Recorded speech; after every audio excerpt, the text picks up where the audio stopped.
Kemudian keutamaan Nabi Muhammad sallallahu alaihi wasallam yang ke-15, minha annallaha ta'ala arsala kulla nabiyyin ila qaumi khassa wa arsala nabiyyana Muhammadan sallallahu alaihi wasallam ilal jinni wal insi. Seluruh nabi dan rasul itu hanya diperintahkan menyampaikan risalah kepada kaumnya saja. Sementara Nabi Muhammad sallallahu alaihi wasallam risalahnya kepada seluruh manusia dan juga seluruh jin. Jadi Nabi pernah bersabda, ini hadis derajatnya hasan. Ada 2 orang jin yang ngaji sama Rasulullah. Lalu Rasul mengatakan, salah seorang di antara kamu nanti akan dikuburkan oleh salah seorang manusia yang terbaik di zamannya.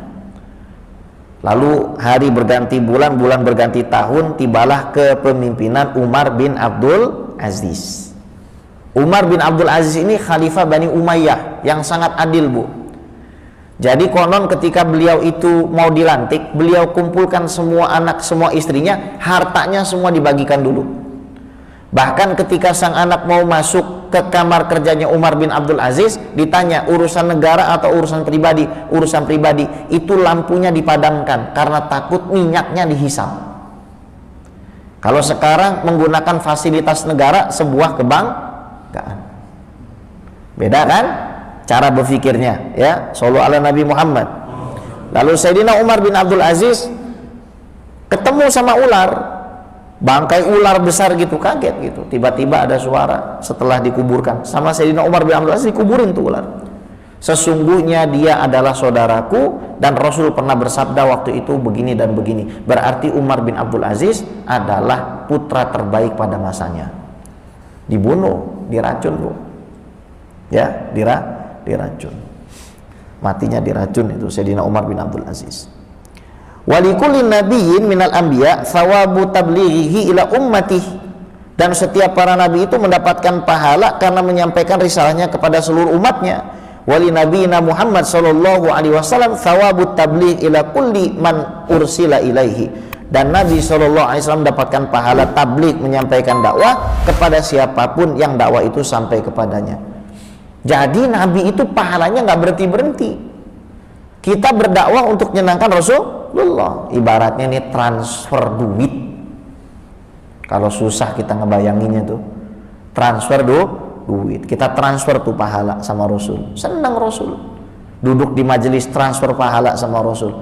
Nggak bisa membayangkan saya, orang yang tidak pernah duduk di majelis, membantu masjid, membantu taklim, membantu tahfizul Quran, pesantren, kemudian tidak pernah bakti sosial, bagaimana mungkin dirinya bisa dicintai oleh Nabi Muhammad Sallallahu Alaihi Wasallam? Hadirin Bapak Ibu sekalian yang saya muliakan, kita harus sadar, kita punya Nabi ini cita-citanya cuma satu, apa? Nabi itu cita-citanya memasukkan Bapak Ibu semua ke surga. Itu cita-citanya Rasulullah. Wala saufa yu'tika rabbuka fatar. Apa Bu artinya, Bu? Dan kelak Tuhanmu itu akan memberikan dirimu, wahai Muhammad, sampai kamu puas. Misalkan kita lagi makan terus kurang puas, pasti kita akan habiskan itu. Bapak Ibu tahu nggak yang bikin Rasul puas? Duit? Tidak. Seluruh umatnya masuk surga, baru Rasul puas. Nabi tidak akan pernah berhenti sampai orang terakhir yang di dalam hatinya ada la ilaha illallah masuk ke dalam surga. Nah sekarang orang baca la ilaha illallah rame-rame dibid'ahin. Lucu ya. La ilaha illallah, la ilaha illallah, la ilaha illallah, masuk neraka. Setahu saya orang baca la ilaha illallah masuk Islam.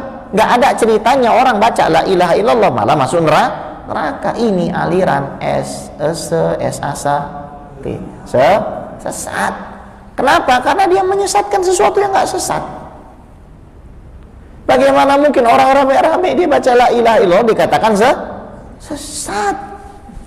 Inna raf'a sauti bidzikri kana ala ahdi Rasul sallallahu alaihi wasallam.